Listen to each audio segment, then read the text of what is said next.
Shalom, puji Tuhan saudara, ya saya mendengar kesaksian dari beberapa saudara hamba Tuhan. Saudara diberkati dengan acara ini.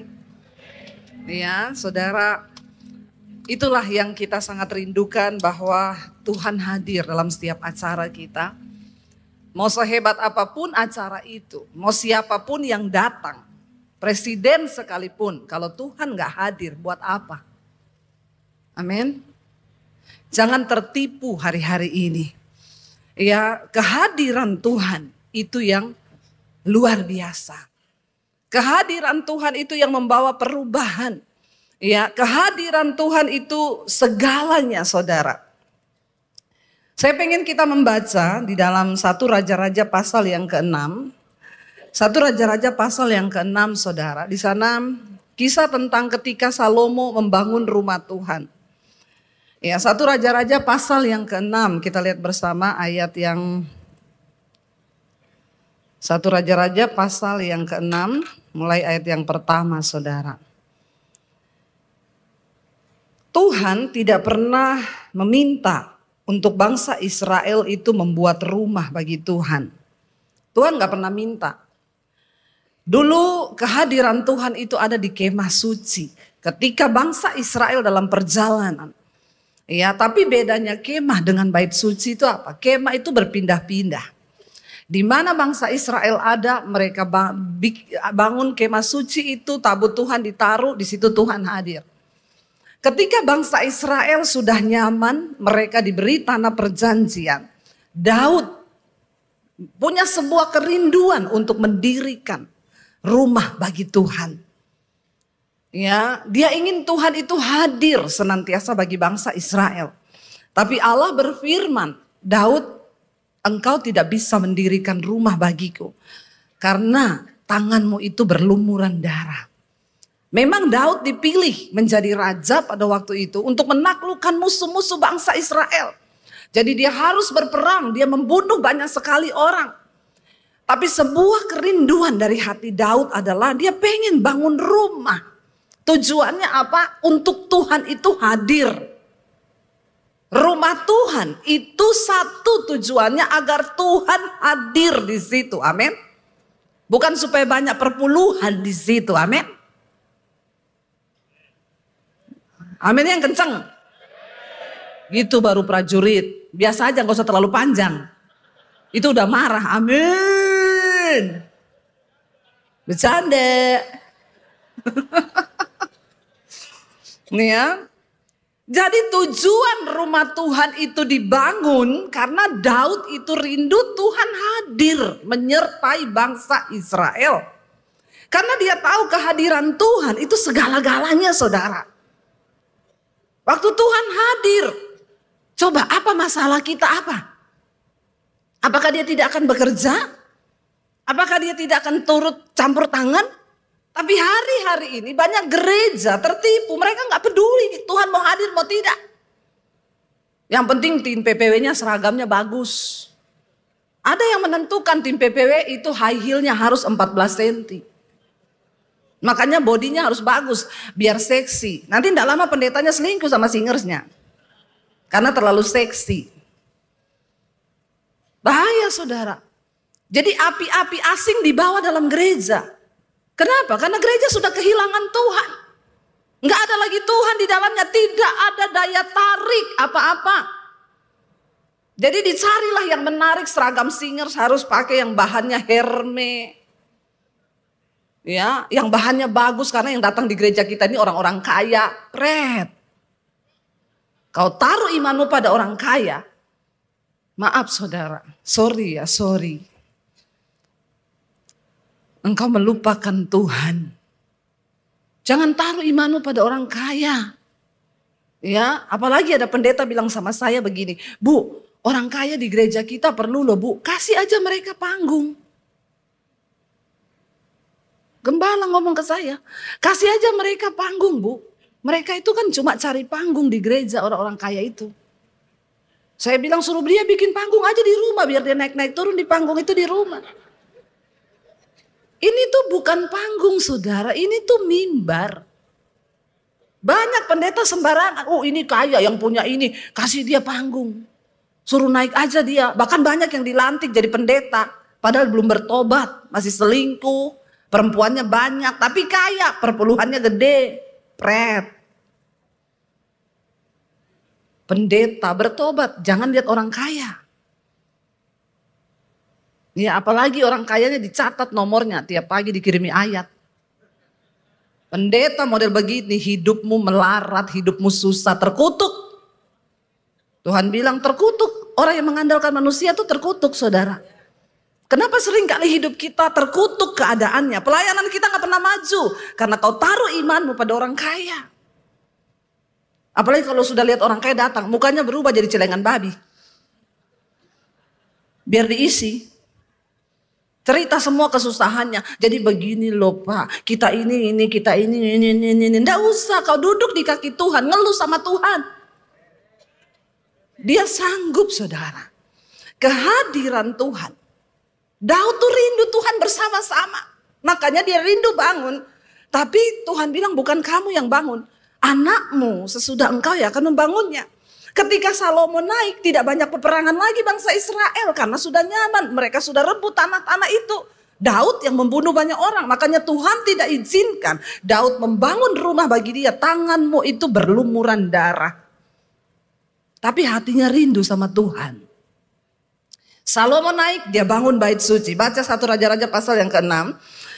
Ayat yang pertama. Salomo mendirikan bait suci. Dan terjadilah pada tahun ke-480. Sesudah orang Israel keluar dari tanah Mesir. Ya. Sesudah orang Israel keluar dari tanah Mesir pada tahun keempat sesudah Salomo menjadi raja atas Israel dalam bulan Sif, yakni bulan yang kedua, maka Salomo mulai mendirikan rumah bagi Tuhan. Rumah yang didirikan Raja Salomo bagi Tuhan itu 60 hasta panjangnya dan 20 hasta lebarnya dan 30 hasta tingginya. Balai di sebelah depan, ruang besar rumah itu 20 hasta panjangnya menurut lebar rumah itu dan 10 hasta lebarnya ke sebelah depan rumah itu. Dibuatnya juga pada rumah itu jendela-jendela yang rapat bidainya.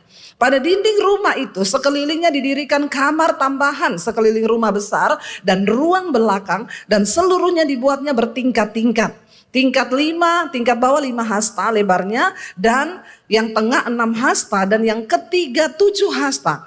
Sebab telah dibuatnya ceruk-ceruk pada rumah itu sekeliling sebelah luar sehingga dinding rumah itu tidak usah dilobangi. Salomo membangun semua yang terbaik, bahan yang terbaik, desain yang terbaik.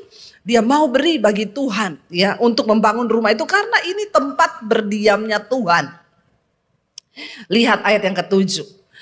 Pada waktu rumah itu didirikan, dipakailah batu-batu yang telah disiapkan di penggalian, sehingga tidak kedengaran palu atau kapak atau sesuatu perkakas besi selama pembangunan rumah itu. Tidak boleh ada bunyi apa-apa, saking mereka menghormati kekudusan Tuhan. Tidak boleh ada bunyi apapun. Bayangkan bangun bait suci itu gede banget. Peralatan semua dipakai, alat-alat semua, tapi tidak boleh ada bunyi. Sebagai lambang tanda betapa kudusnya. Mereka harus menghormati Tuhan. Saya mau tanya, orang bangun rumah tidak ada bunyi bisa? Tidak bisa.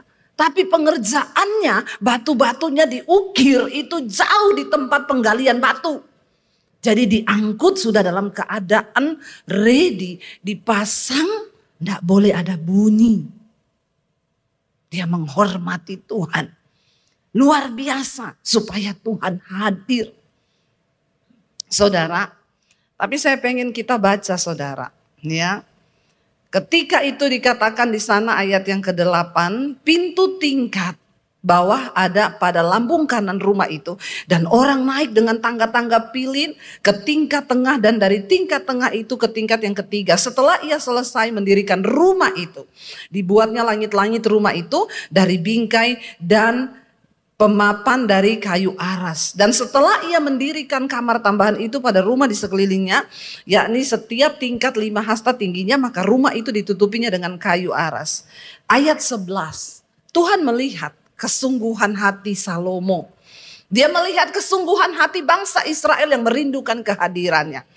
Lalu Tuhan ngomong ayat 12 apa saudara? Baca bersama.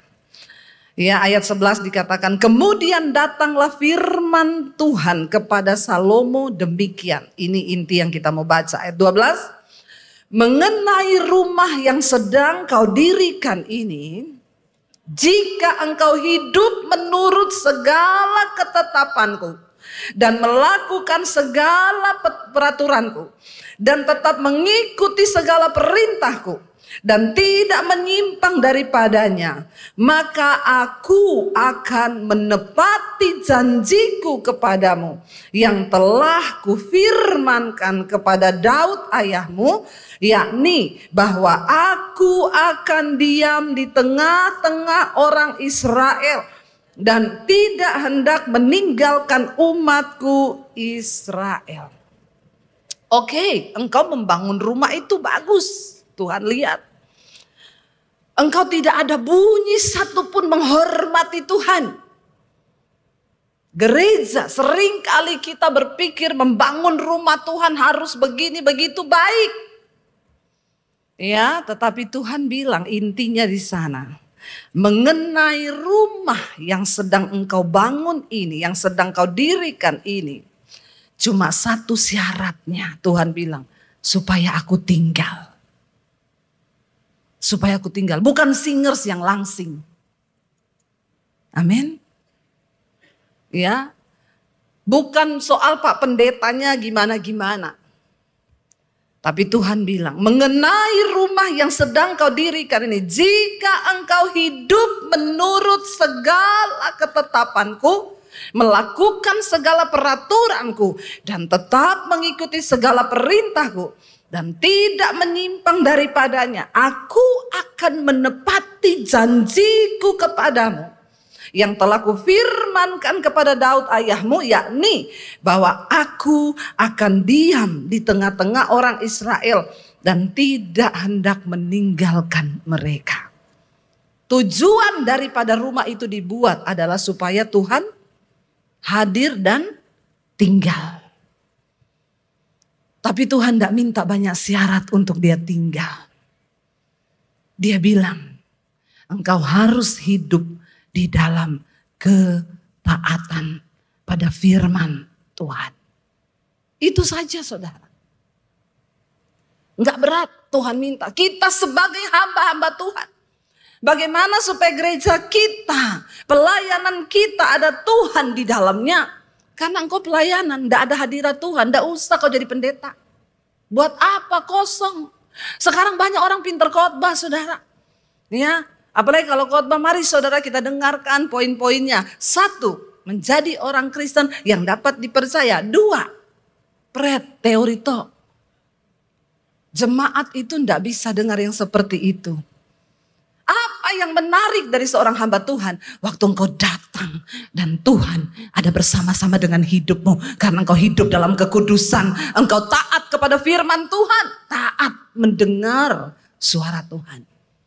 Makanya kemarin saya sampaikan, saudara masih percaya nggak kalau Tuhan itu masih bicara? Kalau saudara nggak percaya, nggak usah jadi pendeta saudara. Ya jemaat saja banyak loh yang peka mendengar suara Tuhan. Kadang ada jemaat yang lebih. Saya habis ngobrol dengan pendeta Ani, ya, kita menilai kan saudara omongannya, wah tidak ada Tuhan, kosong orang ini. Saya ketemu dengan jemaat biasa ibu-ibu, Bu, satu kali Bu ketika saya berdoa, Tuhan itu ngomong sama saya Bu, gini Bu, ya, tapi ngomongnya jangan yang aneh-aneh ya. Kemarin tuh ada jemaat, Bu, suami saya selingkuh, saya sudah capek dengan hidup. Ibu tetap berdoa supaya suamimu bertobat. Pagi-paginya kirim ya, Bu, tadi malam saya berdoa, saya dengar suara Tuhan jam 2 malam. Apa Bu? Tuhan bilang, kau harus cerai dengan suamimu, karena aku sudah menyiapkan seorang laki-laki buatmu. Oh haleluya ya Pak Pendeta ya. Saya bilang gitu, Bu, itu Tuhan yang mana ya Bu yang ngomong begitu ya? Tolak ukur kita ngomong suara Tuhan itu, tolak ukurnya firman Tuhan. Tuhan itu membenci perceraian. Lah kok ibu bilang Tuhan suruh ibu cerai? Tuhan sudah siapkan seorang laki-laki.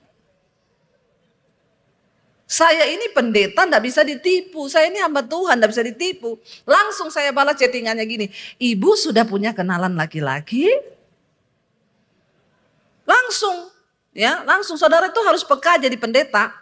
Karena jemaat itu kadang konseling belok-belok kayak ular. Tapi tujuannya satu.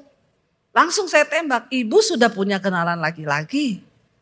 Terus hehehe, iya bu ada. Bret. Ya, dia mau cari pembelaan. Udah capek suaminya begitu pengen nikah sama orang lain. Terus dengar suara Tuhan. Banyak orang bawa suara Tuhan. Saudara, suara Tuhan tolak ukurnya firman Tuhan. Tuhan masih bicara sampai hari ini. Kalau ada pendeta yang sudah tidak mendengar suara Tuhan, kau tuli. Apa yang kau mau dengar pesan Tuhan bagi jemaatmu? Tuhan tidak berubah. Dia bicara kepada Abraham, dia bicara kepada Musa, dia bicara kepada Daud, dia bicara kepada Salomo. Dia juga mau bicara sama Debbie Basir, sama Pak Victor, sama Pak Benny, sama semua saudara yang ada di tempat ini. Tuhan pengen kita tahu hatinya, katakan amin. Tuhan hidup, dia ada, dia nyata. Hari ini tema kita walk with God, berjalan bersama Tuhan. Hamba Tuhan harus berjalan bersama Tuhan.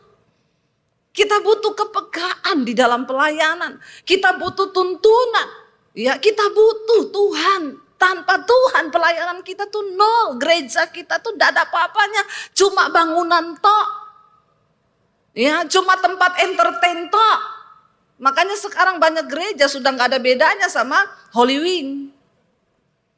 Kalau orang cuma datang nyanyi-nyanyi, lompat-lompat, hidupnya nggak berubah, ngapain? Iya nggak saudara? Lah gereja harus mengubah orang. Kenapa? Karena ada Tuhan di dalamnya. Dan ketika orang ketemu Tuhan, dia pasti berubah.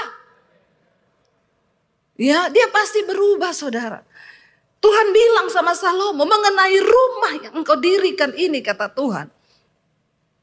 Asalkan engkau hidup sungguh-sungguh, mengikuti ketetapanku, melakukan peraturanku, dan mengikuti segala perintahku, dan tidak menyimpang.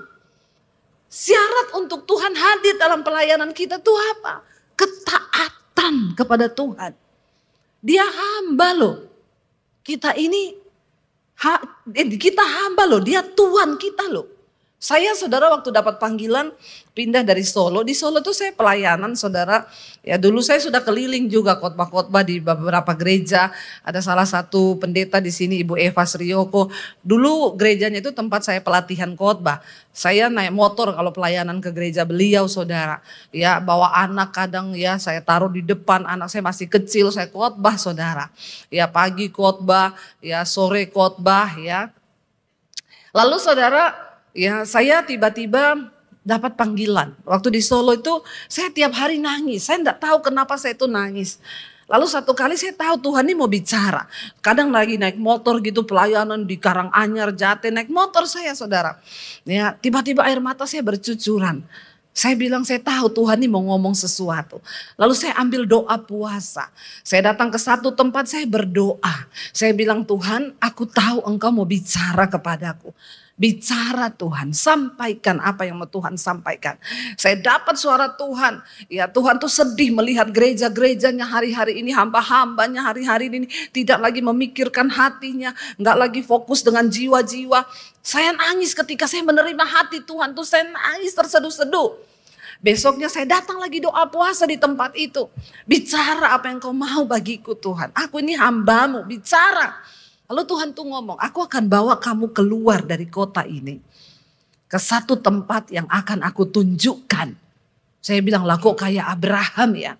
Saya bilang gini Tuhan, aku udah beli rumah di Solo. Rumah saya tuh lumayan. Sudah mapan saya, sudah aman. Ya kehidupan sudah mulai mapan. Ya rumahnya bagus ya. Tuhan mau bawa saya kemana? Aku akan bawa kamu pindah. Saya bilang tapi jangan main-main loh Tuhan. Di rekening saya itu ndak ada uang. Jadi saya anaknya udah 3. Kalau mau pindah itu butuh biaya. Terus saya bagaimana rumah ini? Pokoknya ndak kebayang saudara. Tapi saya cuma nangis. Lalu Tuhan tuh bilang gini, kamu tuh hamba. Hamba itu harus taat kepada Tuhannya. Karena kalau kamu tidak taat kepada Tuhannya, kamu melakukan sesuatu bukan yang aku mau, kamu itu pengangguran di mataku. Kamu harus melakukan apa yang aku mau, kata Tuhan. Saya nangis, saudara. Kamu bayangkan kalau kamu punya pembantu di rumah, lalu kamu bilang, Mbak nanti cuci spray ya. Saudara pulang, saudara bilang spray sudah dicuci, saya nggak mau cuci spray Ibu hari ini. Saya maunya cuci horden. Tiap saudara ngomong, pembantumu ngomong begitu, saudara pecat nggak ini pembantu? Ini pembantu kok bangkang terus ya, tak omongin aja lakukan B. Nah sama Tuhan tuh begitu. Jadi saya cuma nangis, saya bilang gini, Tuhan kalau memang Tuhan mau bawa saya pergi dari kota Solo ini, pasti Tuhan bicara sama suamiku. Ya, saya enggak mau ngomong, biar Tuhan yang ngomong sama suamiku. Satu kali di rumah, kita lagi duduk-duduk, suami saya itu bilang sama saya gini, Say, kamu rasa enggak kalau kita ini di Solo ini sekarang stuck? Saya kaget. Saya bilang, loh kamu kan tiap hari pelayanan, tiap hari Minggu pelayanan. Saya juga tiap hari Minggu pelayanan. Hari-hari biasa saya isi di perusahaan-perusahaan kantor. Kok kamu ngomong begitu? Dia bilang, iya loh, aku rasa kita ini stuck loh. Stuck artinya kita nggak ngikuti tuntunan Tuhan lagi. Ya, kita memang sibuk pelayanan tapi udah bukan berjalan dalam tuntunan Tuhan. Lalu suami saya bilang gini, Say, kamu rasa nggak kalau Tuhan mau bawa kita keluar dari kota ini? Syok saya, saudara. Lalu saya cerita sama dia, kamu tahu enggak, aku tuh ambil doa puasa hari ini pergi berdoa di satu tempat karena aku juga dapat panggilan Tuhan. Lalu suami saya bilang gini, kira-kira Tuhan mau bawa kita kemana ya? Saya bilang ya saya juga enggak tahu. Suami saya bilang kayaknya ke Batam. Saya bilang kenapa ke Batam? Dia bilang dulu selesai sekolah Alkitab di Bandung, saya di Pruskuneo itu ada gereja Batam yang mau minta dia pelayanan di Batam. Tapi karena dia sudah waktu itu tunangan sama saya, dia harus pulang ke Solo. Jadi dia bilang mungkin Tuhan mau teruskan panggilan itu, kita ke Batam. Saya bilang sama dia, tidak usah atur Tuhan. Ya, kita tunggu saja, kan Tuhan yang panggil, Tuhan yang teguhkan. Lalu saya bilang sama dia, sama suami saya, dulu kan kita ada pendeta yang ajak pindah ke Jakarta.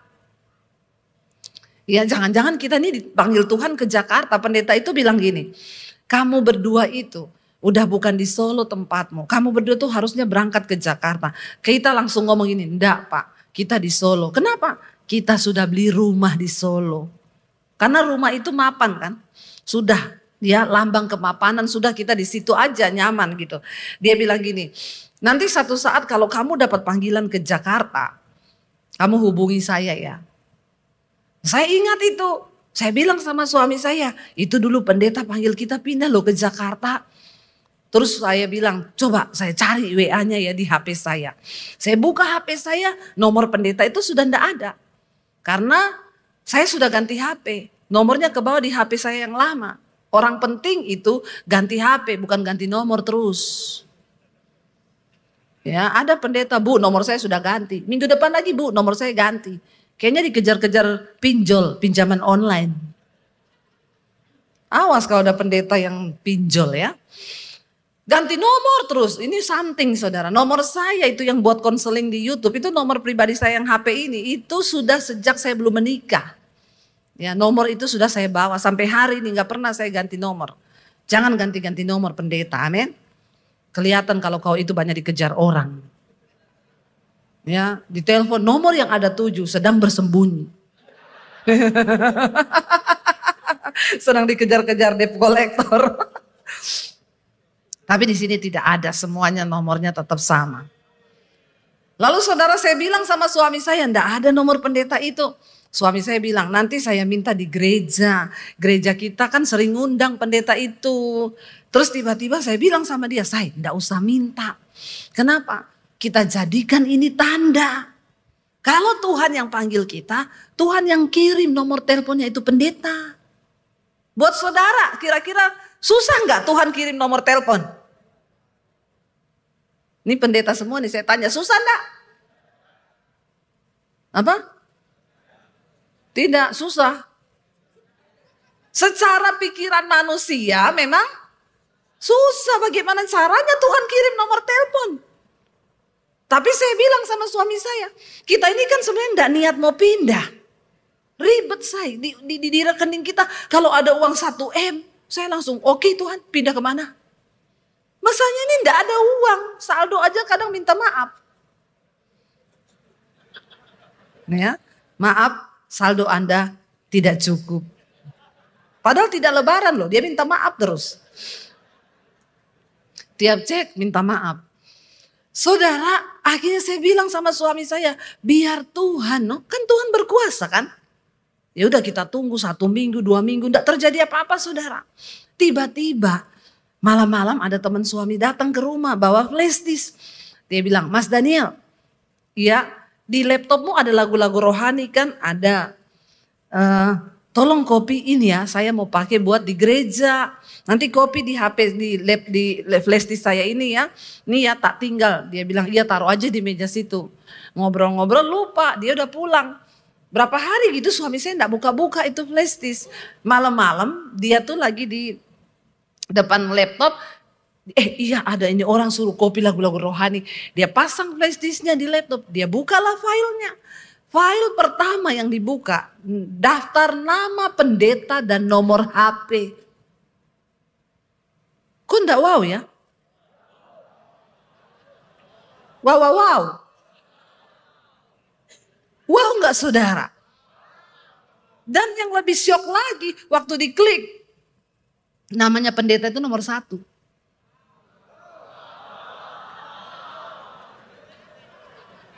Luar biasa Tuhan tuh. Ada yang mustahil buat Tuhan. Waktu dia sedang berurusan dengan hidup kita.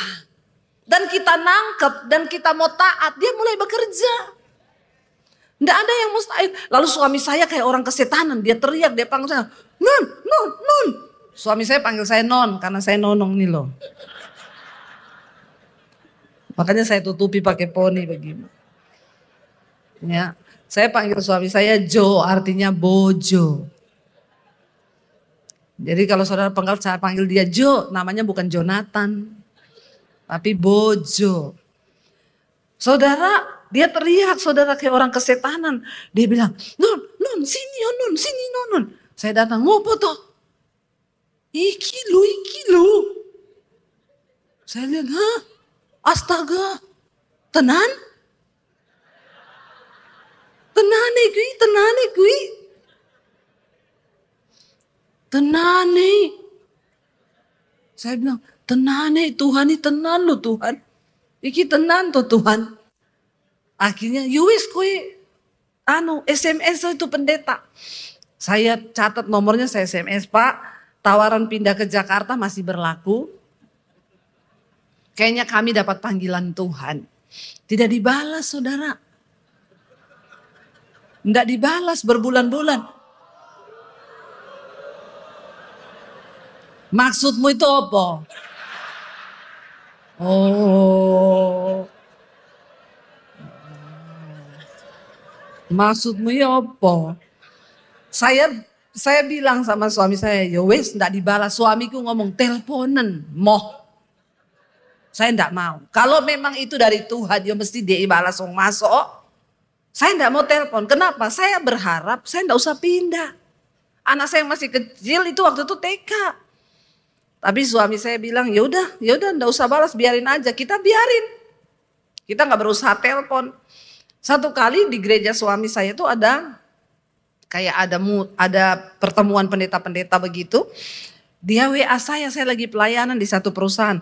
Dia bilang, "Say, cepat kamu ke sini. Pendetanya ada di gereja, datang dari Jakarta."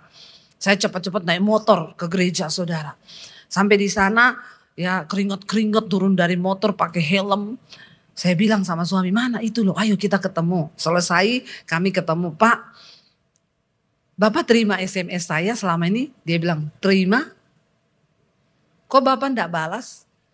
Iya, saya juga berdoa, saya bilang Tuhan kalau memang orang 2 ini memang Tuhan mau bawa pindah ke Jakarta, ya nanti Tuhan ketemuin aja kami, saya enggak mau balas. Mungkin dia juga mikir ini, ngerepotin lagi nih pendeta ini.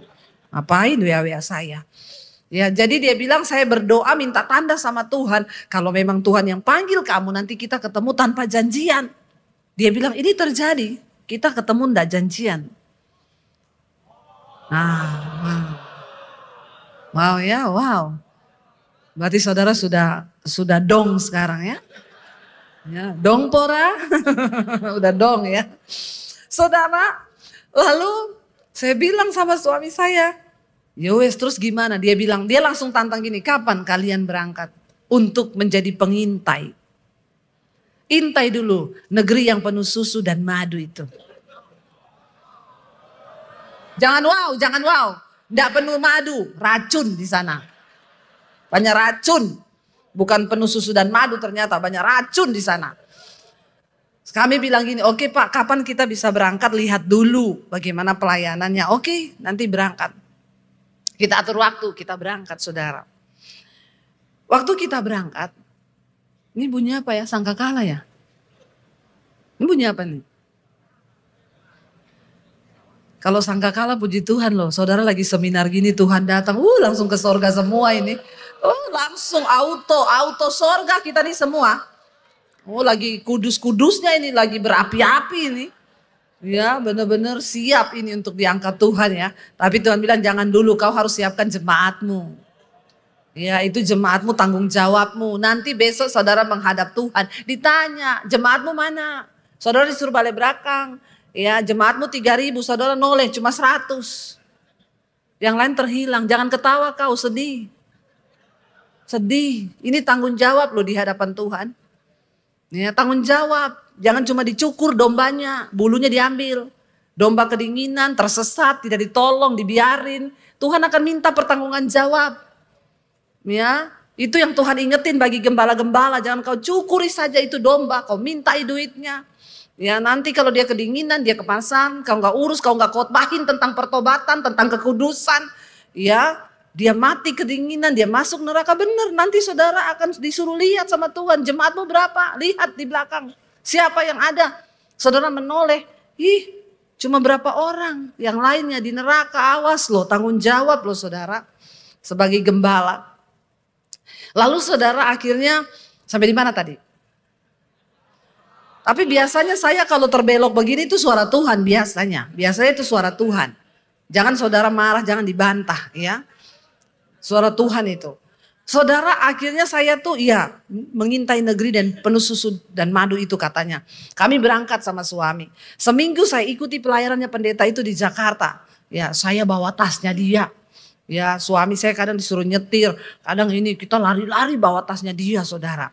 Lalu kita datang pelayanan. Ya saya tuh mulai lihat pendoanya, ada satu orang ibu pendoa cerita, "Saya pendoa Bu, tapi suami saya selingkuh, anak saya narkoba." Waduh, saya tuh dengar di gereja ya, mereka ini kok orang gereja, duduk di gereja, tapi kok banyak yang terhilang, keluarganya begini. Saya bilang sama suami saya, kalau aku sih secara spirit sih, iya sih Jakarta ini banyak orang yang harus dilayani ternyata. Gereja isinya puluhan ribu, ribuan, padahal yang bertobat itu bisa dihitung dengan jari saudara. Akhirnya kami pulang ke Solo. Pendetanya bilang, "Kabari ya, nanti kapan kalian mau balik lagi." Tapi dia enggak ngomong, "Nanti kalau kamu pindah di Jakarta, saya kasih kamu PK sekian." Kan enak ya kita kalau dipanggil gitu terus jelas gitu ya. Pendeta juga manusia. Saudara butuh uang enggak?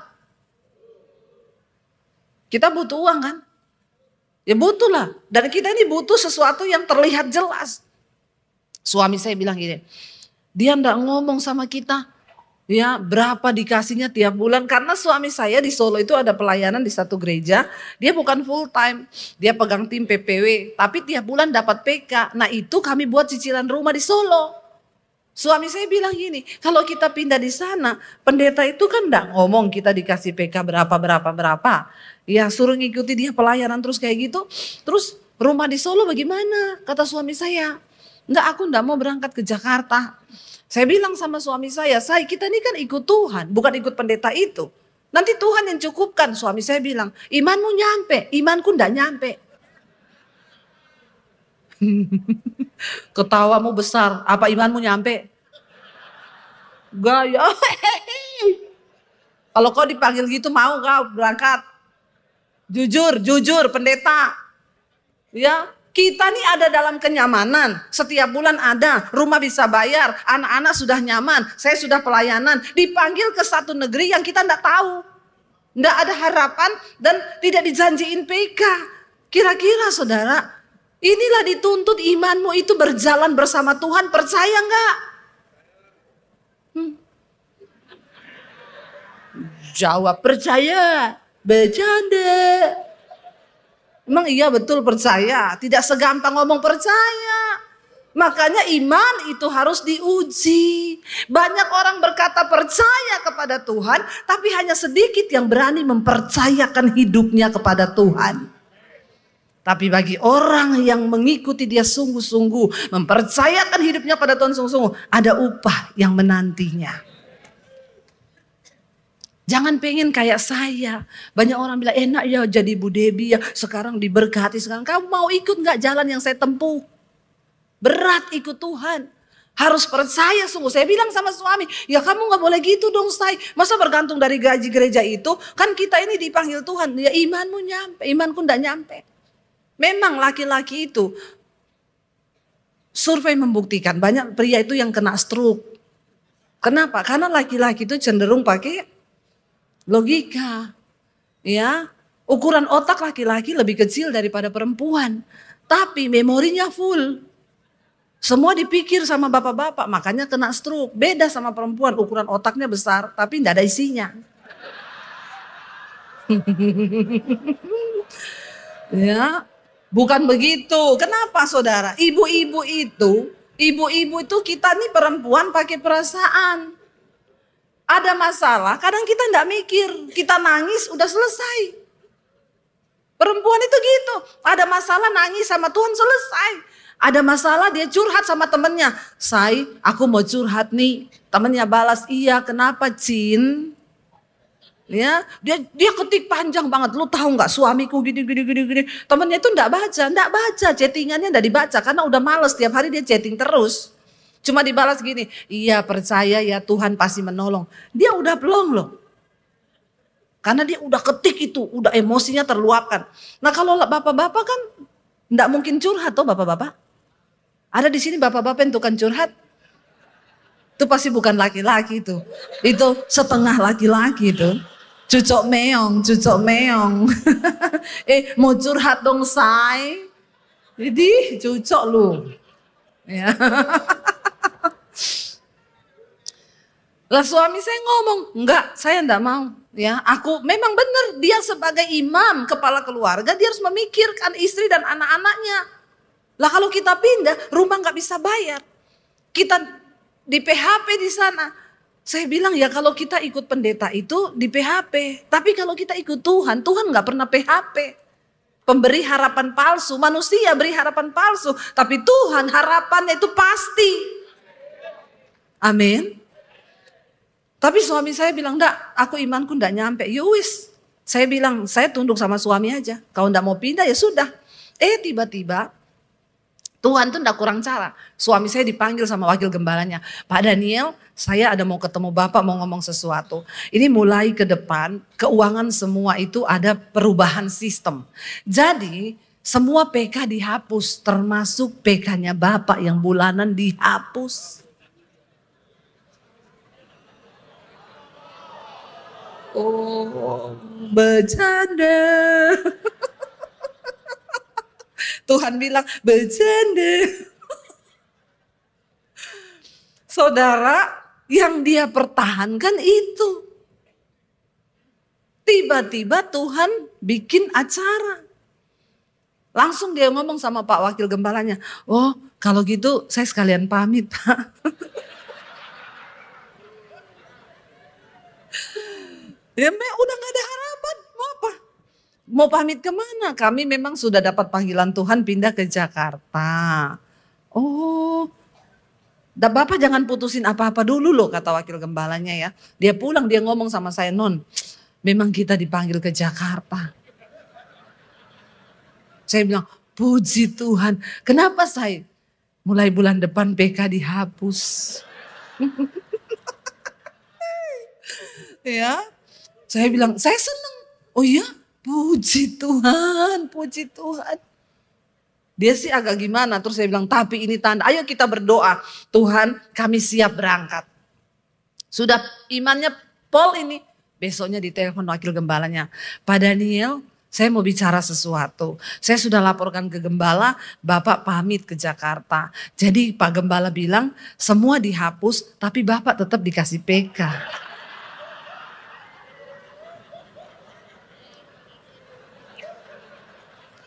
Ayo, bagaimana? Saya bilang sama suami saya, jangan kau jual panggilan. Hanya demi sepiring kacang merah. Ya, kenapa Esau menjual hak kesulungannya? Karena kacang merah terlihat di depan mata, sedap menggoda. Tapi janji Tuhan belum terlihat. Janji Tuhan belum terlihat. Dan sering kali kita ini hamba-hamba Tuhan, kita lebih suka sama yang terlihat di depan mata. Tapi kita kurang percaya dan tidak mau melihat dengan mata iman bahwa di seberang itu ada negeri yang besar yang dijanjikan Tuhan yang lebih daripada apa yang kita punya sekarang.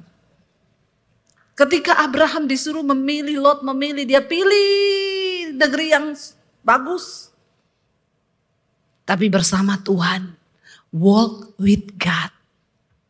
Waktu engkau enggak peduli negerinya kayak apa, asal ada Tuhan di situ. Tuhan bisa mengubah kutuk menjadi berkat. Dia bisa mengubah yang kering menjadi subur. Sebab engkau punya Tuhan yang dahsyat. Dia pengubah segala-galanya, katakan. Sebaliknya Tuhan bisa mengubah yang subur menjadi tandus. Dia bisa mengubah berkat menjadi kutuk ketika kita berubah setia. Saya bilang sama suami saya, jangan kau jual panggilan. Ini yang kedua, ini sudah rekayasa loh. Untuk mencoba mengalihkan panggilan kita dari Tuhan. Suami saya jawab, maaf Pak, kami sudah bulat untuk pindah ke Jakarta. Kami berdua berangkat ke Jakarta, anak-anak tinggal di Solo. Ya, karena memang belum ada biaya untuk tinggal. Di Solo saya tidur di kasur enak, kamar pakai AC, rumah baru. Pindah ke Jakarta. Dikasih tempat, saya nginap di rumah saudara saya. Kamarnya itu, tempat tidurnya sih spring bed, tapi sudah gak ada bednya, tinggal springnya.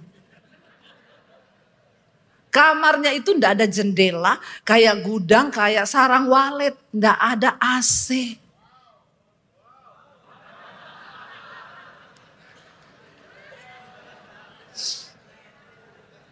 Saudara, kita tiap hari sauna. Basah kuyup, tidur malam tuh basah kuyup sampai ke kasur baca rambut nih sampai tetes-tetes gini. Apalagi saya ini tukang keringet di asin aja saya berkeringat. Setiap hari ada TV kecil dikasih buat kami. Kami tiap malam hiburannya cuma tukul. Kembali ke laptop. Waktu itu masih ada hiburan, ketawa-ketawa. Ada pembantu datang ke rumah itu. Tuan rumahnya bilang, maaf ya TV-nya mau dipindah di kamar pembantu. Saya bilang gini, ya ampun, cuma itu hiburan kita, kok lebih penting pembantu ya. Tuhan ngomong gini, supaya kamu berdua berdoa, jangan nonton tukul. Hiburanmu itu dari Roh Kudus, bukan dari tukul. Ngerti nggak? Dongpora. Jangan pendeta berharap hiburannya dari TV. Hiburanmu itu dalam hadirat Tuhan, amin. Jadi dari situ kita berdua nih tiap malam gak ada hiburan. Bergandeng tangan, kita doa. Kita nangis, kita lihat-lihatan. Ini janji Tuhan. Ini janji Tuhan. Kita ikut pendeta itu pelayanan. Kerjaan kita apa? Dia membuka pelayanan di Kelapa Gading. Kita disuruh bagi brosur depan pintu. Waktu itu Pak Petrus Agung bikin acara besar di Kelapa Gading. Kita berdua bagi brosur di acaranya Pak Petrus Agung. Kita berdua ini dulu target dicari-cari sama Pak Victor dan anak buahnya. Siapa orang dua itu bagi-bagi brosur di acara kita ya? Kita berdua nih saya ngaku pengakuan dosa sekarang di hadapan mereka. Kita disuruh menyusup masuk ke acara itu. Bagiin brosur nih karena kita mau buka pelayanan di Kelapa Gading. Itu ribuan yang datang itu. Ya jadi kita bagi brosur di situ berdua. Ya, itu dulu saya saudara di Jakarta. Ya, lalu kami bilang Tuhan kok kayak begini ya. Memang gak dikasih bulanan. Pelayanan naik motor dari ujung ke ujung, motor kami bawa ke Jakarta. Kita waktu itu pulang Jakarta Solo, kangen anak, pulang 1-2 minggu sekali. Naik pesawat berdua terbang, masih ada duit tabungan. Lama-lama nggak ada duit, nggak ada pemasukan, nggak ada penghasilan. Pulang naik bus, naik kereta dulu. Lama-lama menipis naik bus. Lama-lama nggak ada duit, adanya motor. Suami saya bilang, ada uang 200.000 say. Kalau kangen anak, kamu tok yang pulang naik bus. Saya bilang, kita harus berdua pulang lihat anak. Nggak bisa, uangnya cuma 200. Saya nggak kenal Pak Beni waktu itu.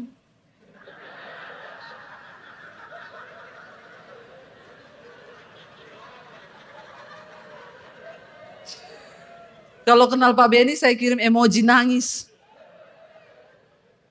Ya, nggak kenal. Saudara, 200.000 mau pulang lihat anak.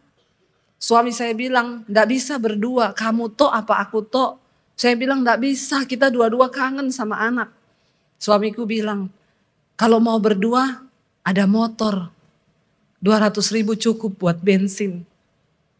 Kami pulang dari Jakarta ke Solo naik motor, 18 jam. Saudara, dari Cirebon sampai di Solo hujan deras. Kami nggak bisa berhenti, mau berhenti di mana? Di resto, kami nggak punya uang.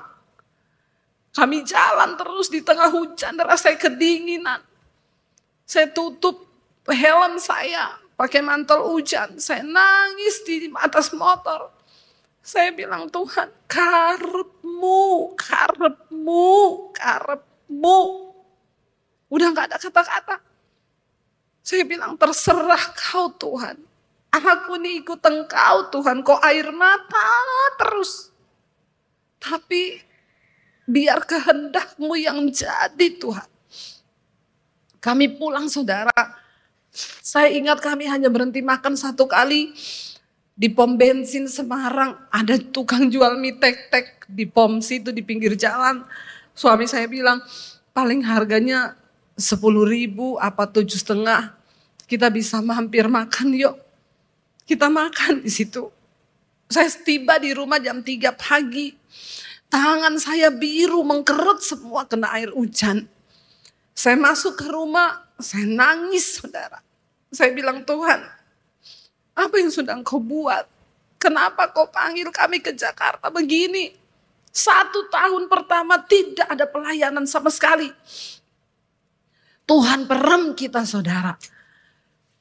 Saya lihat anak-anak saya lagi tidur. Saya bilang, mereka masih kecil-kecil. Sebenarnya saya bahagia di sini. Kenapa sih Tuhan? Saya nggak mau balik besok. Saya mau di sini aja. Karena balik juga nggak ada pelayanan. Saya nggak khotbah, cuma suruh-suruh bagi brosur. Lalu saya nangis lihat anak-anak saya yang tidur pulas. Saya bilang, saya sebenarnya kan bisa bahagia. Ayat Alkitab itu muncul. Barang siapa mengasihi keluarganya, anak-anaknya, orang tuanya melebihi mengasihi aku, engkau tidak layak bagiku. Saya nangis lagi saudara. Besoknya anak-anak saya bangun seneng, kami ketemu berapa hari, saya pamit sama mereka. Mami papi mau ke Jakarta lagi. Anak saya yang masih TK itu berlutut di kaki saya. Dia bilang, Mami enggak usah pergi. Mami kan bisa pelayanan di Solo aja. Mami masih TK loh.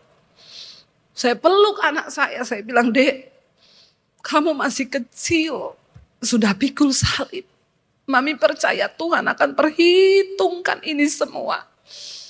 Mami papi ini miliknya Tuhan nak. Kami juga tidak berdaya dengan panggilan ini. Mami papi mau sama-sama kamu terus. Tapi ini panggilan Tuhan yang tidak bisa kita tidak jalankan. Kami berangkat lagi ke Jakarta. Tidak ada penghasilan, benar-benar kita pelayanan. Terakhir saya melihat memang pendeta itu istrinya tidak welcome sama kita saudara. Kalau di gereja kami nggak pernah disalami. Tapi kalau ada orang kaya yang datang, Shalom Bapak, Ibu luar biasa. Saya melihat itu. Kami lagi cerita sama suaminya, istrinya tuh mau pulang. Pak, saya mau pulang. Kamu pulang nggak? Kami tidak dianggap sama sekali. Sampai satu kali dia telepon dengan istrinya. Saya dengar jelas di belakang saudara. Saya duduk tepat di belakang kursinya. Istrinya bilang, kamu di mana? Dia bilang lagi sama Daniel sama Debbie. Saya enggak suka ya kamu itu bawa mereka ke sini. Kenapa kamu bawa mereka ke sini? Saya enggak mau. Saya syok saudara. Saya syok, saya cuma bilang, ya udah nanti kita bicara aja. Yang lucunya, dia bikin KKR di Jakarta.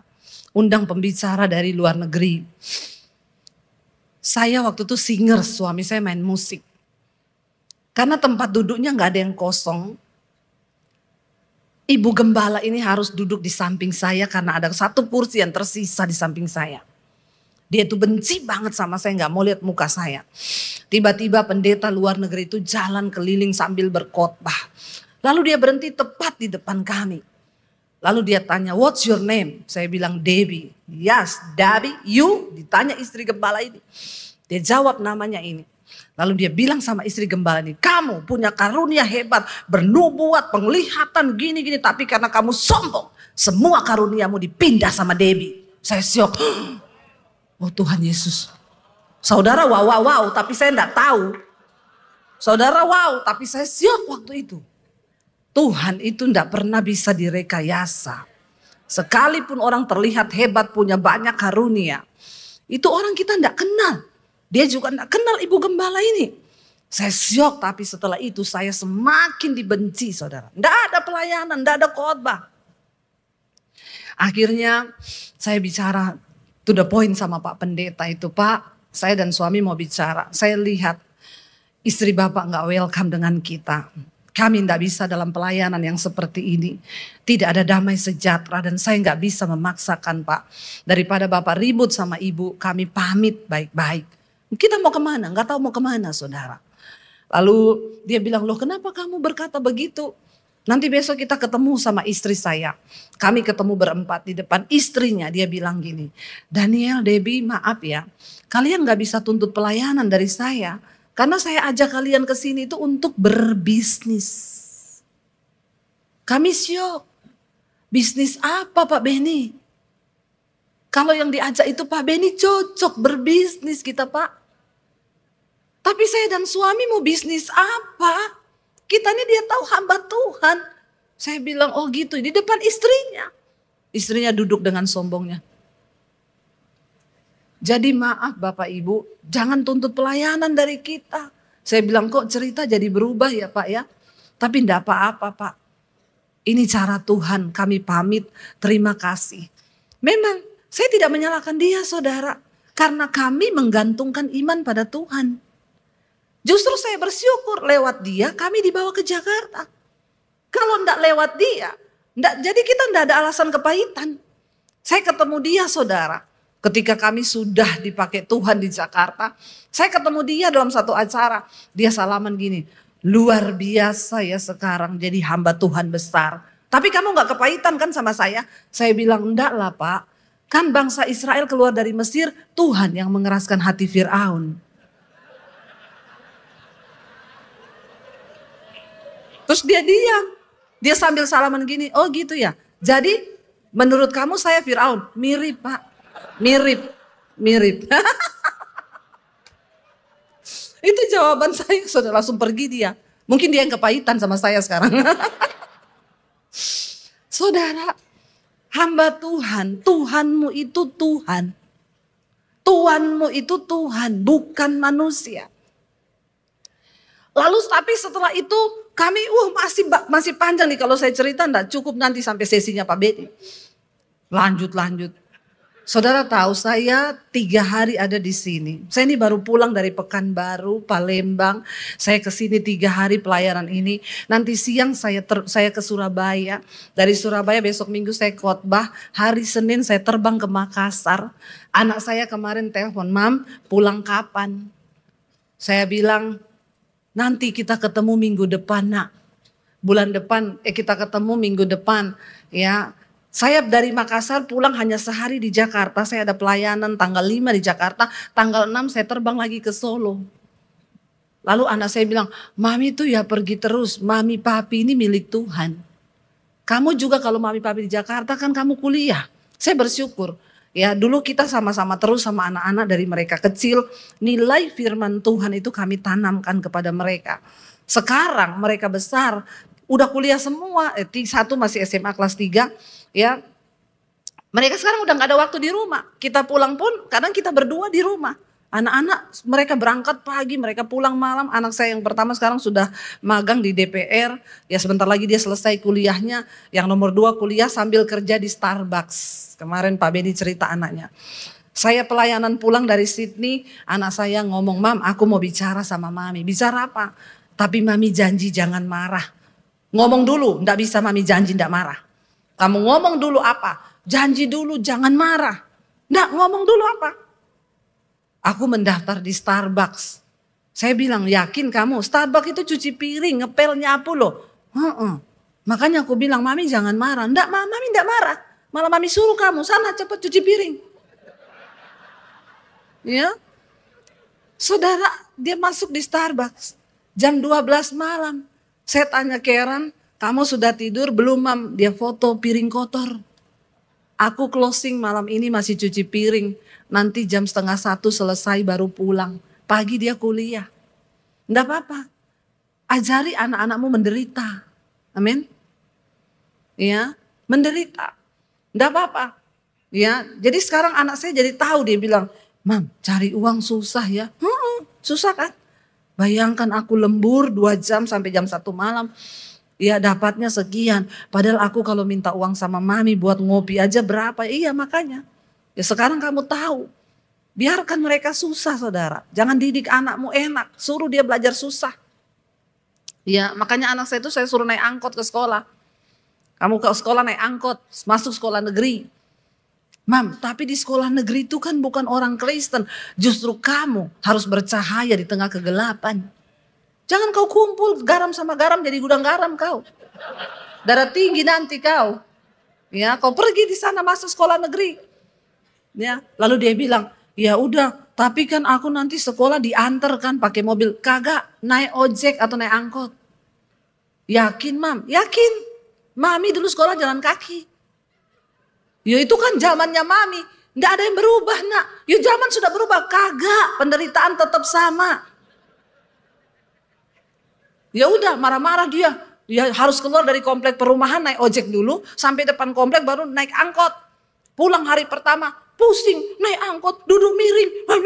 Baru hari pertama nak. Iya. Sesuatu yang diulangi selama 21 kali akan menjadi kebiasaan nak. Nggak usah kau protes, ulangi aja terus sampai 1 bulan kau pasti terbiasa. Ya, masih marah, 1 bulan udah nggak marah dia. Tapi ketika kami pergi ke gereja naik mobil pribadi menghadap depan dia duduk miring.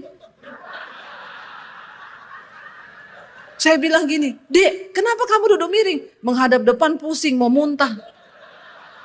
Saya bilang, sudah biasa susah. Biar susah dia. Amin. Ya, didik dalam kesusahan saudara, biar mereka itu tahan banting. Ya saya bilang kamu akan berproses dengan sekarang adiknya, kakaknya dia udah kuliah bawa mobil, adiknya kelas 6 SD, kelas 3 SMA terakhir. Mam, ya mbok aku tuh diantar toh, ada mobil suruh antar. Nggak, penderitaanmu belum selesai nak. Kakakmu dulu sampai lulus SMA naik ojek. Aku panas, hujan, gini, enggak apa-apa, jalani aja. Kakaknya dia juga ngomong, jalani nak, jalani dek. Kita dulu juga jalani begitu. Enggak boleh kau naik mobil, naik ojek. Tadi pagi foto ngangkat di grup sekolah sama tukang ojek. Enggak apa-apa, ya biar rasa aku menderita itu baik bagiku. Amin.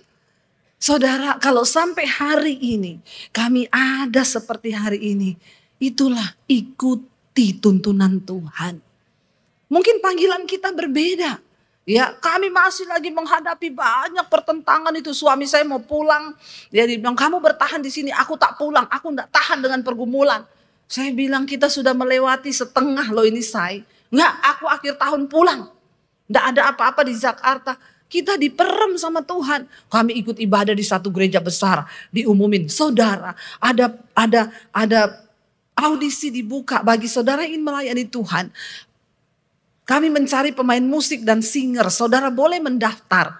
Saya bilang sama suami saya, ayo kita ini kan mau pelayanan, apa aja, ayo kita mendaftar. Suami saya bilang, aku pemain musik, kamu mau daftar apa? Nggak ada pengkhotbah. Saya bilang, suaraku iki api, ora elek.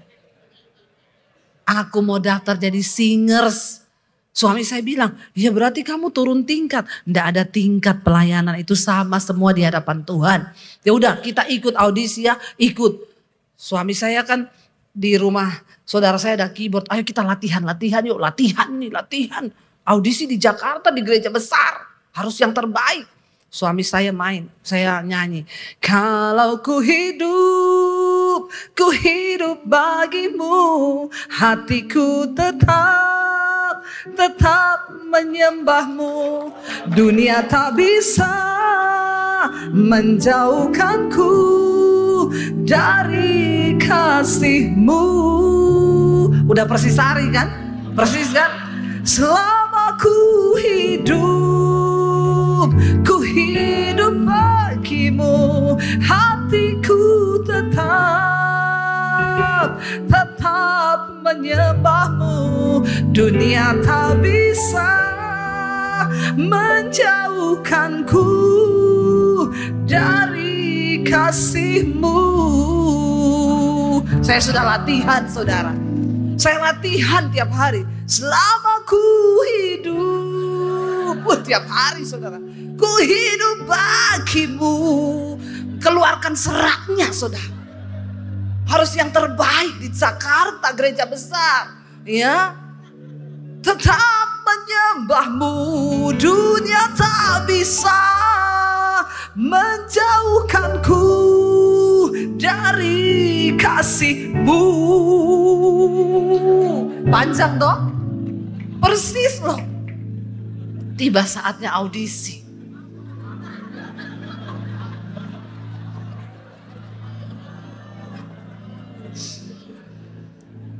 Udah bagus begitu. Kalau saudara jadi juri, saya lulus enggak? Kalau Pak Victor, saya ikut audisi, lulus enggak begitu? Selama ku hidup, kau hidup bagimu. Masa enggak lulus saudara saya? Anda tertawa, saya menangis waktu itu. Saya kecewa, suamiku yang enggak lulus. Padahal suami saya tuh kalau Henry Hin dulu datang ya ke Jakarta, kakaknya Benny Hin, dia kalau datang, suami saya yang main keyboard, dia bilang kamu itu pembuka pintu surga. Permainanmu itu pembuka hadirat Tuhan. Orang masuk nama hadirat Tuhan. Dia kalau ke Jakarta selalu hubungi suami saya untuk main keyboard. Dia ajak pindah ke Kanada kita. Ayo ikut, saya bilang dah, kita di Indonesia. I love Indonesia. Itu audisi, nggak lulus. Saya pulang kecewa sama Tuhan. Tuhan, kami ini hanya mau melayani Tuhan. Di Jakarta kami ini pengangguran. Mana janjimu? Apa yang kau buat Tuhan? Hidup kita ini ancur-ancuran. Di Jakarta udah gak bisa lihat anak, gak ada duit. Mau ikut audisi pemain musik aja di Jakarta, nggak lulus loh. Saya baca Alkitab. Dalam satu rumah terdapat banyak perabot. Ada perabot yang mulia. Ada perabot yang kurang mulia. Perabot yang mulia dipakai untuk tujuan yang mulia. Ditempatkan di tempat yang mulia. Tapi perabot yang kurang mulia ditaruh di tempat yang tidak mulia untuk tujuan yang tidak mulia. Aku tahu siapa milik kepunyaanku. Dan barang siapa ingin menjadi perabot yang mulia, engkau harus menyucikan dirimu dari hal-hal yang jahat, supaya engkau dipandang layak dan digunakan untuk setiap tujuan yang mulia. Saya nangis bercucuran air mata. Tuhan ngomong, aku tahu siapa milik kepunyaanku. Saudara, kita gak bisa pencitraan di hadapan Tuhan. Karena Tuhan tahu siapa milik kepunyaannya.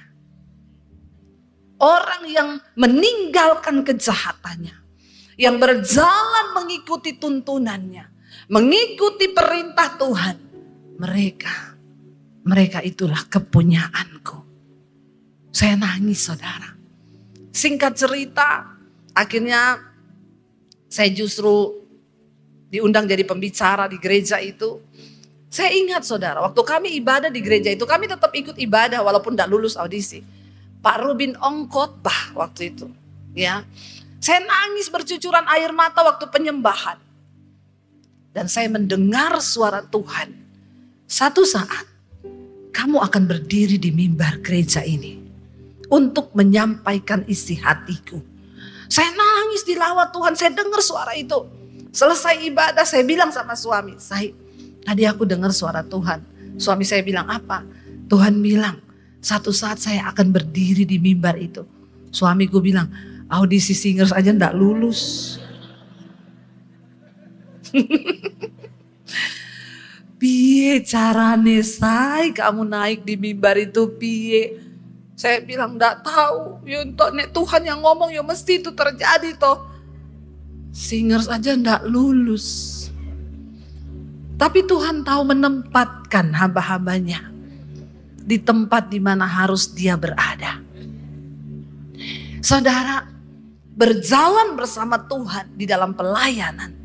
Artinya apa? Mendengar suaranya. Taat pada perintahnya. Ikuti, dan dia itu ada. Di setiap pergumulan kami ketika saya nangis, dia jawab lewat firman. Waktu saya tahu saya tidak lulus, saya cuma bilang, iya Tuhan. Kan Tuhan tahu di mana harusnya saya berada. Ya, Tuhan tahu saya di mana harusnya memang saya itu ada. Tuhan yang paling tahu di mana saudara itu ditempatkan. Dia akan mengangkat, dia akan merendahkan. Itu Tuhan yang tahu. Bagian kita taat, ngikuti apa yang Tuhan suruh. Banyak orang datang bertanya kepada saya gini, Bu, bagaimana supaya kita bisa mendengar suara Tuhan? Ayat yang kemarin kita baca, coba kita kembali saudara di Mazmur yang kemarin. Siapakah orang yang takut akan Tuhan? Ya, saya kemarin tidak terlalu membahas banyak ya kemarin karena kita sudah Mazmur 25 ayat 12 di sana kemarin kita sudah baca. Siapakah orang yang takut akan Tuhan? Mazmur 25 ayat 12. Kepadanya Tuhan menunjukkan jalan yang harus dipilihnya. Orang itu sendiri akan menetap dalam kebahagiaan dan anak cucunya akan mewarisi bumi. Tuhan apa? Bergaul karib dengan orang yang takut akan Dia dan perjanjiannya diberitahukannya kepada mereka. Lalu sebagai hamba Tuhan, kita ini butuh bocoran dari Tuhan. Sebagai hamba Tuhan, kita perlu ngerti isi hati Tuhan, kita perlu ngerti rahasianya Tuhan. Dan ayat ini berkata luar biasa, siapa orang yang takut akan Tuhan?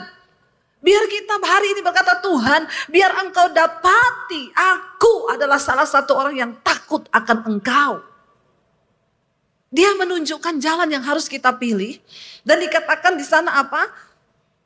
Rahasianya diberitahukannya kepada mereka. Wow enggak? Rahasia Tuhan loh. Saya itu kenal dengan Pak Victor, Pak Beni dan Pak Hengki. Tapi mereka enggak pernah kasih tahu rahasianya ke saya. Walaupun kami dekat. Berarti masih ada celah. Saya juga enggak pernah cerita rahasia saya ke mereka. Karena kami dekat. Tapi sebatas kami dekat. Yang paling tahu rahasia saya itu siapa? Suami saya. Kenapa dia? Ya, karena dia itu sangat dekat dan menyatu dengan saya. Kami satu tubuh. Saudara, untuk mempercayakan sebuah rahasia, kita tidak boleh sembarangan. Ya, walaupun kita kenal dekat, kita nggak mungkin mempercayakan rahasia kita. Pak Victor nggak mungkin mempercayakan rahasia ke saya. Kenapa? Kami dekat, tapi kami ya tidak sedekat saya dengan suami saya. Apalagi Tuhan. Dikatakan Tuhan itu memberitahukan rahasianya kepada orang yang bergaul karib, yang sangat dekat. Kita harus masuk lebih dalam, bukan hanya mendengar suaranya, tapi mengenal isi hatinya. Kenapa suami saya tahu saya? Suami saya itu tahu hati saya. Saya tuh tahu waktu kami dulu baru menikah, saya mendengar suami saya tuh, saya tahu suara dia. Dia masuk rumah cuma teriak, sore, biar dia mau tipu saya tahu ini suamiku. Kenapa? Suaranya aku kenal. Tapi ketika kami menikah lebih dalam, kami masuk dalam sebuah hubungan. Bukan suaranya, dia gak perlu ngomong lapar. Dia cuma garu-garu kepala gini, saya tahu. Ngapa saya kopi? Dia bilang, kok tahu? Aku tahu hatimu. Saya membaca lebih dalam, mengenal hatinya. Saya ingat saudara ketika saya diusir dari rumah pertama kali saya terima Yesus. Saya ada di kos-kosan. Setiap pagi jam 5 saya gitar. Saya ajak doa pagi, yang mau aja, saya nggak gedor kamarnya. Pokoknya di ruang tamu kos itu saya main gitar, memuji Tuhan. Siapa yang keluar satu-satu keluar. Akhirnya terbentuk sebuah persekutuan di kos-kosan itu. Itu saya baru bertobat loh terima Yesus. Lalu saya mulai kasih firman mereka yang hidupnya bersinah, satu kos tinggal bareng, bersinah, cabul. Itu mulai bertobat satu-satu. Lalu ada salah satu anak di situ, dia juga dari agama seberang. Kami satu saat berdoa bersama, puasa, lalu dia berbahasa roh saudara. Dan akhirnya bahasa roh itu diterjemahkan. Dia bilang begini sama saya. Dia bilang, dengar, aku Tuhan memilih engkau. Satu saat engkau akan menjadi gembala bagi banyak jiwa. Usai nangis bercucuran air mata. Saya masih di tempat kos, cuci baju anak kos. Bagaimana mungkin jadi gembala atas banyak jiwa. Dia bilang, aku memilih engkau. Kenapa? Karena engkau bukan hanya peka mendengar suaraku. Tapi engkau ngerti isi hatiku. Saya nangis waktu itu saya gak ngerti. Tapi hari ini saya melihat Tuhan menggenapi itu. Saudara, di channel YouTube saya. Ya, sekarang hampir 700.000 subscribe-nya. Dan setiap pagi itu hampir 100.000 yang mendengar, 50.000. Saya pergi kemana aja saya ketemu orang yang berkata, Ibu Gembala, aduh saya mengalami perubahan mendengar semua itu. Tuhan genapi loh. Kenali isi hati Tuhan. Tapi mendengar suara Tuhan itu ada ndak enaknya. Ndak semua enak. Ya siap ndak kita ndak enak. Ya contoh nih. Saya pergi ke toko, mau beli tas. Manusia hedon saya bilang, enggak apa-apalah beli tas 65 juta, wong kamu bisa beli. Kan kamu juga udah bantu gereja-gereja di mana-mana, bantu pendeta, bolehlah. Mau gesek, Roh Kudus ngomong, itu jadi satu pastori loh di desa. Jengkel saya, jengkel. Masa saya enggak boleh sih? Enggak boleh. Ya udah enggak jadi. Enggak jadi. Saya mau bersaksi sama saudara. Satu kali saudara. Saya itu dapat suara Tuhan. Tuhan itu ngomong sama saya, kamu harus kasih satu pendeta ini mobil. Kamu kasih pendeta ini mobil yang sama dengan punyanya wakil gembalanya. Waktu saya dengar suara itu mobilnya wakil gembalanya 400 jutaan. Saya tengking dalam nama Yesus. Setan bicara, setan ngomong dalam nama Yesus. Kagak. Ndak, 400 juta saudara, mahal ndak? Keluarin uang 400 juta? Enggak. Saya tengking itu suara. Berhari-hari bicara saya tengking dalam nama Yesus. Ini setan. Akhirnya saya sudah gak tahan. Menjadi tahanan roh itu enggak enak. Enggak enak. Saya enggak tahan. Saya bilang gini. Tuhan. Tolak ukurnya suamiku ya. Suami saya ini orangnya agak perhitungan. Bukan pelit. Bukan. Tapi perhitungan. Perhitungan. Ya, tapi dia sudah kasih kuasa sama saya, kamu mau memberkati siapa aja, kasih enggak apa-apa karena kamu lebih peka mendengar suara Tuhan. Dia tuh tapi ini kan 400 juta kan. Saya bilang, saya tanya suami ya Tuhan, kalau suami ngomong iya, iya berarti Tuhan. Tapi kalau dia bilang, wih banyak amat, berarti ini enggak. Saya berdoa bergumul, saya satu kali ngomong sama dia, say, sini aku mau ngomong sesuatu, aku nih dapat suara Tuhan. Apa? Masa kita disuruh beliin mobil Pak Pendeta? Dia diem, enggak ngomong. Biasanya, wih gila kali mobil enggak. Dia diem terus. Saya bilang, Say, aku nih ngomong sama kamu. Terus dia bilang sama saya gini, kamu tahu enggak? Aku udah disuruh Tuhan tuh dari bulan Januari. Ternyata karena dia tuli. Makanya Tuhan harus ngomong sama saya. Akhirnya saya bilang, tapi kita disuruh beli yang sama kayak wakil gembalanya loh. Gimana?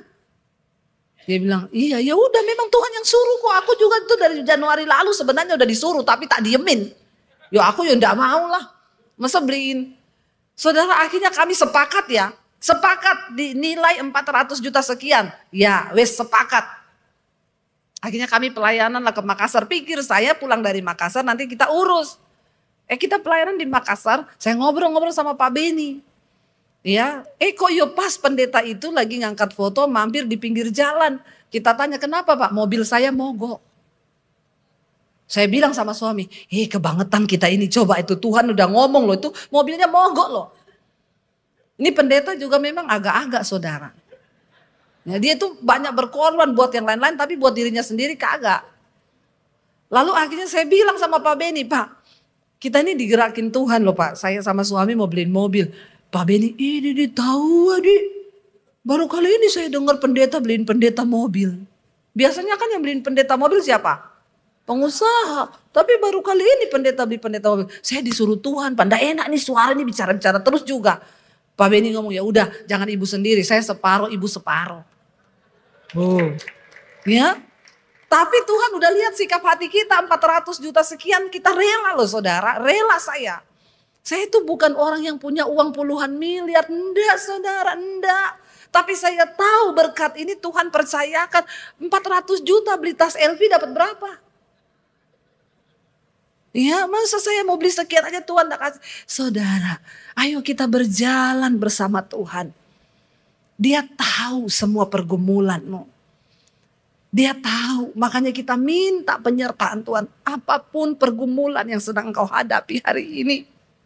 Dia Tuhan yang hidup. Saya bersaksi di depan saudara. Dia tahu air matamu waktu engkau berlutut menangis di kakinya. Saya tidak pernah curhat kepada siapapun. Tempat curhat saya itu hanya di kaki Tuhan. Ketika kami mengalami masa susah, saya bisa minta uang ke ipar saya di Solo. Kami mau pulang, tidak ada duit. Tapi saya tidak melakukan itu karena saya bilang, Tuhan, Engkau bosku, Engkau Tuanku. Engkau yang bertanggung jawab atas hidup kami. Karena itu saudara, kita membutuhkan anugerah Tuhan lebih dari segala-galanya. Kita mau bilang di hadapan Tuhan hari ini, kami butuh penyertaan-Mu Tuhan. Penyertaan-Mu itu lebih. Ketika Salomo membangun rumah itu, Tuhan bilang, aku akan hadir.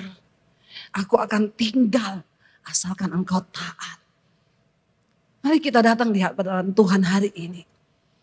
Kita minta supaya punya hati yang taat. Supaya kita punya hati yang sungguh-sungguh di hadapan Tuhan.